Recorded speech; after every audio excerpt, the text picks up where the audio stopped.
Good morning friends. कसे आहात?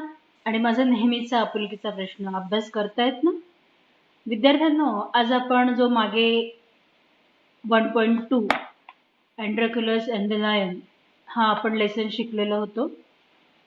त्याच्यावरचे जे मार्जिन क्वेश्चन आहे पान नंबर 7 वर आहेत बघा. तर ते मार्जिन प्रश्नांची जी आहे ती उत्तरं या ठिकाणी मी तुमच्यासाठी दिलेली आहेत. आपण ते समजावून घेऊया. पहिला प्रश्न आहे, how were the slaves treated at that time. त्या काळामध्ये स्लेव्स म्हणजे काय, गुलामांना कशी वागणूक दिली जायची.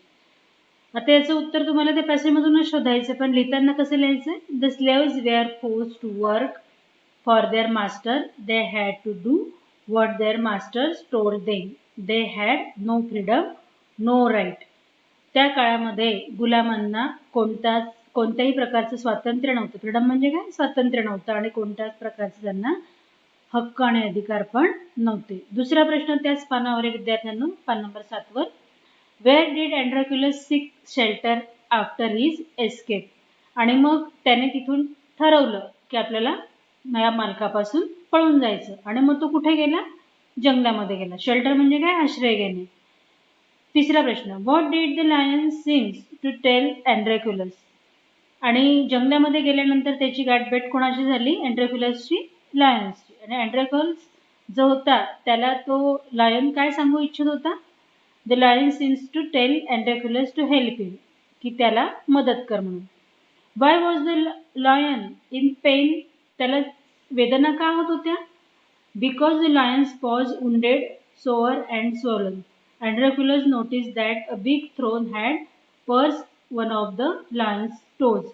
त्याच्या पंजामध्ये एक मोठा काटा रुतलेला होता, आणि त्याच्यामुळे तिथे जखम तयार झालेली होती, आणि ती जखम दुखत होती, आणि त्याच्यातून रक्त निघत होतं, आणि म्हणून मग त्याला त्या वेदना होत होत्या. पेन म्हणजे काय, वेदना. पाचवा प्रश्न, how did Androclus nurse the lion's wound. मग अँड्रॅक्युलसने त्या सिंहाची जखम जी होती ती कशा प्रकारे त्याची शुश्रूषा केली. Androclus bound up the lion's injured paw. He would hunt in the forest and share his food with the lion. Even day he would clean and dress the lion's food. अँड्रॅक्युलसने त्याची जखम जी होती त्याच्याजवळ असलेल्या कापडाने काय केलेली आहे, बांधलेली आहे, आणि रोज ती जखम तो काय करायचा, त्याची मलमपट्टी करायचा. जंगलामध्ये जाऊन त्या लायनसाठी सुद्धा खाद्य आणायचं. अशा प्रकारे तो दररोज त्याची मलमपट्टी करून जखम भरून काढायचा.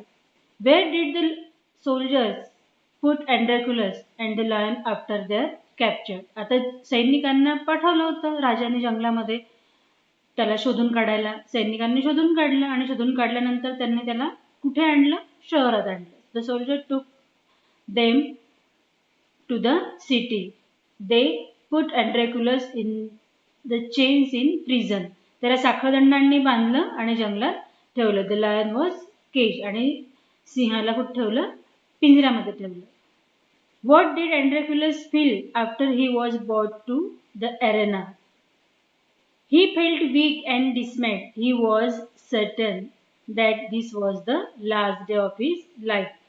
अँड्रॅक्युलसला जेव्हा शिक्षा फरमावली गेली, आणि त्याला त्या अरेना म्हणजे मी काय सांगितलं होतं की असं ठिकाण ज्या ठिकाणी जो गुन्हेगार असतो त्याला त्या ठिकाणी आणलं जातं. संपूर्ण सभोवताली सगळे प्रेक्षक असतात गंमत बघण्यासाठी, आणि भुकेलेलं जे हिंस्र श्वापद असतं तिथे त्याला सोडून दिलं जातं, आणि मग दोघांची जी फायटिंग आहे ती बघण्यासाठी म्हणून लाखो प्रेक्षक त्या ठिकाणी जमलेले असतात. अशी ती जागा असते. आणि मग त्या जागेवर त्या अँड्रॅक्युलसला आणल्यावर त्याची अवस्था कशी झाली? तो खूप दुःखी कष्टी झाला, आणि त्याला असं वाटलं की आजचा दिवस आपला हा शेवटचा आहे. हे पान नंबर 7 वरचे 7 प्रश्न. त्याच्यानंतर पुढचा प्रश्न, how did the hungry lion change when he saw his friend. आता बघा, त्या जागेवर आणल्यानंतर तो सिंह जो आहे त्यालाही मोकळं करून दिलं होतं, आणि ऑलरेडी त्या ठिकाणी अँड्रॅक्युलस उभा होता. दोघांनी एकमेकांना पाहिलं, आणि मग त्या सिंहाला आठवलं. काय आठवलं? The lion saw Androclus and rush towards him bounding and roaring, but after recognizing each other the lion bound towards Androclus, and when it reached him, it began to pull and rub its nose against him. Androclus hugged the lion. We wept with relief and joy. ते दोघांनी म्हणजे सिंहाने त्या अँड्रोक्लसला ओळखलं. त्याने काय ओळख दाखवली की अरे हाच तो की याने आपल्या पायामध्ये रुतलेला काटा जो आहे तो काढला, आपली जखम भरून काढली आणि आपल्याला रोज तो खायला आणून द्यायचा. म्हणजे याने आपल्याला मदत केलेली आहे. मग याला आपण कसं खाणार? जनावराला सुद्धा या भावना असतात विद्यार्थ्यांनो. आणि मग त्याला हे कळालं आणि मग त्याने त्याला सोडून दिलेलं आहे, खाल्लेलं नाही. उलट पक्षी त्यांनी काय केलं? रब इट्स नोज अगेन्स्ट हिम. त्याच्या पुढे तो नाक घासला आहे आणि मग अँड्रोक्लसने पण त्याला मिठी मारलेली आहे. अशा प्रकारे जे प्रेक्षक होते त्यांना आश्चर्य वाटलं की असं झालं कसं काय? How did the emperor reward Androclus. जर मग त्या सम्राटला सुद्धा काय वाटलं? आश्चर्य वाटलं. आणि मग सम्राटने त्याला काय केलं? अँड्रोक्लसला रिवॉर्ड दिलं. काय रिवॉर्ड दिलं? The emperor ordered that Androclus should be set free. त्याला मुक्त करून दिलं. He will not longer be a slave and the lion was set free as per the Androclus wish. म्हणजे जोपर्यंत अँड्रोक्लसला वाटत नाही तोपर्यंत तू कामावर येणार नाही. त्याने मोकळं करून दिले, फ्री करून दिलेलं आहे. त्याच्यानंतर विद्यार्थिनींनो हा इंग्लिश वर्कशॉप आहे. त्याच्यामध्ये जोड्या लावा दिलेले आहे. जोड्या लावांमध्ये तुम्ही अशा पद्धतीने लिहायच्या नाहीये, समोरासमोर याच्या समोर याचं उत्तर लिहायचं. या फ्रेजेस आहे लुकिंग आउट फॉर. मग याचं आहे ट्राय टू ब्रेव. पहिल्याचं उत्तर काय आहे? Looking out for, try to brave. Face to face याचं उत्तर काय आहे? दुसऱ्याचं एफ. आता या ठिकाणी एफ दिलेलं नाहीये. फेस टू फेस म्हणजे काय? समोरासमोर, इन फ्रंट. मग फेस टू फेसचं काय येईल? In front of each other. Summon of courage, हिमतीने. Filled with soft feeling. Rage melted त्याची ए. ट्राइंग टू सर्च फॉर शोधणे. बी रिमूव्ह बाय अँगर रिड्यूस म्हणजे राग नष्ट होणे. हे जोड्या लावा आहे. त्याच्यानंतर पुढे दिलेलं आहे बघा इथे. Read the following sentences from the story.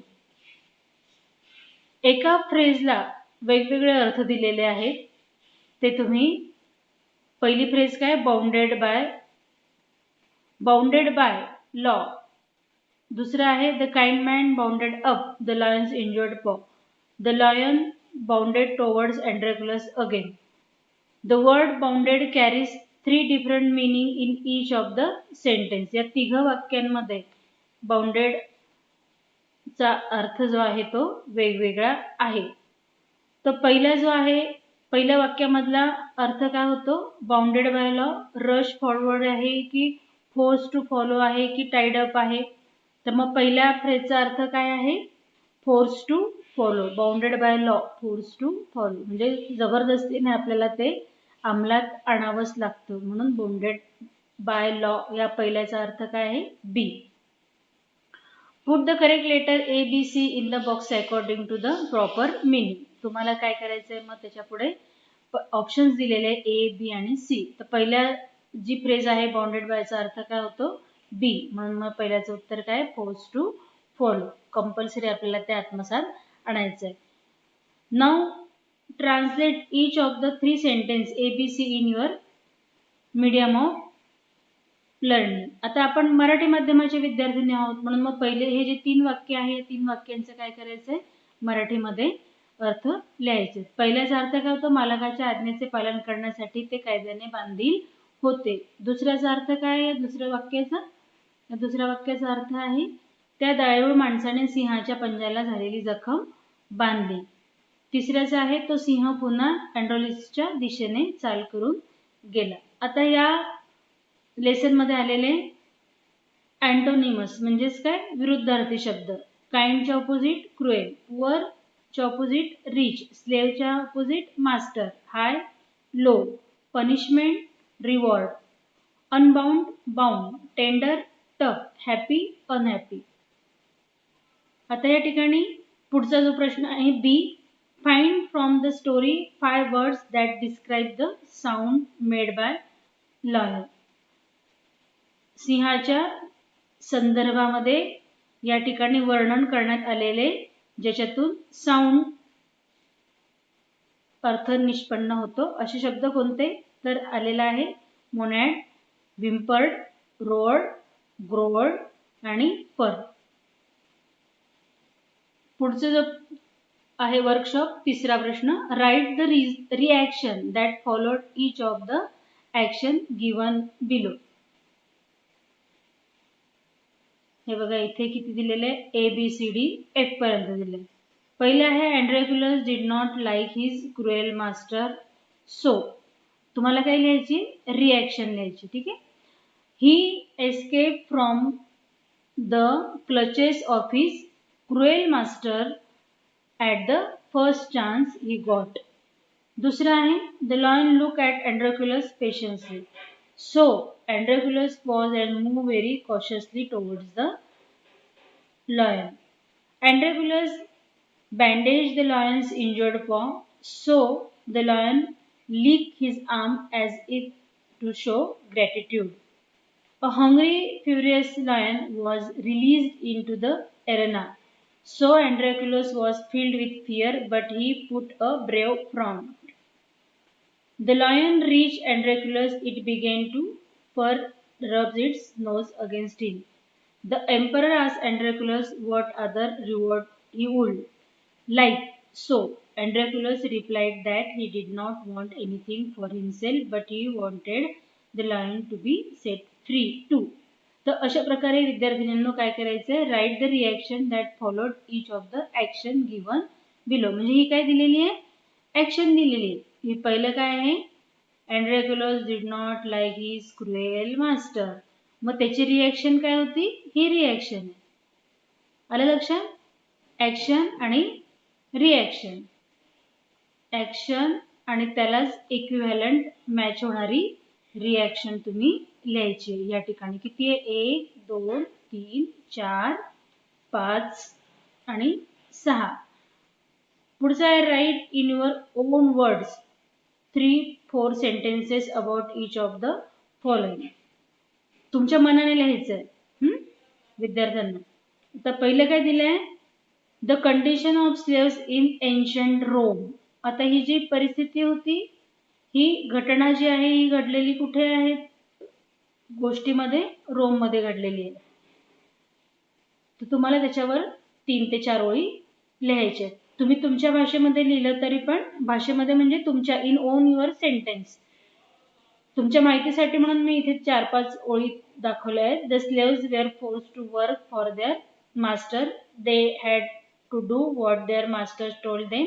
They had no freedom, no right. Even when they were unhappy with their master, they could not leave him. They were bounded by law to obey their master, however wicked he might be. हे passage मधून जर तुम्ही ओळी शोधून लिहिल्या तर तुम्हाला काय लिहायचंय, कंडिशन. त्या काळी गुलामांची परिस्थिती कशी होती, तिथून शोधून ओळी 4 ते 5 ओळी इथे लिहायच्या. ठीक आहे, समजली ऍक्टिव्हिटी. पुढचं आता दुसरं दिलेलं आहे, क्वालिटीज ऑफ अँड्रॅक्युलस. अँड्रॅक्युलसचं काय करायचंय, तुम्हाला वर्णन करायचंय. त्याच्या क्वालिटीज आहे, गुण जे आहे, वैशिष्ट्य जे आहे. Androcles was a kind, gentle and courteous man. He was a slave. He was very kind hearted. He helped the lion when it was injured. He cleaned and dressed the lion's wound. तिसरं दिलं आहे, even wild animal can be our friends. म्हणजे जंगली प्राणी सुद्धा आपले काय होऊ शकतात, मित्र होऊ शकतात, आपण जर त्यांच्याशी मित्रत्वाच्या नात्याने वागलो तर. हाच मेसेज आपल्याला या धड्यामधून शिकायला मिळालेला आहे विद्यार्थ्यांनो. Wild animals can be our friends. This story's Androclus and the lion is the best example of this. Androclus helped the lion when it was in danger. He cleaned and dressed its wound and even shared his food with lion. Lion became a good friends of him. At last, when they meet each other in arena, lion recognize him and show gratitude and friendship between man and animal. हा message आपल्याला या lesson मधून शिकायला मिळाला आहे. Friendship between man and animal. विद्यार्थ्यांना पुढच्या व्हिडिओमध्ये मी तुम्हाला ऑक्झिलरीज समजावून सांगणार आहे. तोपर्यंत तुम्ही हा वर्कशॉप वहीमध्ये लिहून ठेवायचा आहे. Stay home, stay safe, good bye.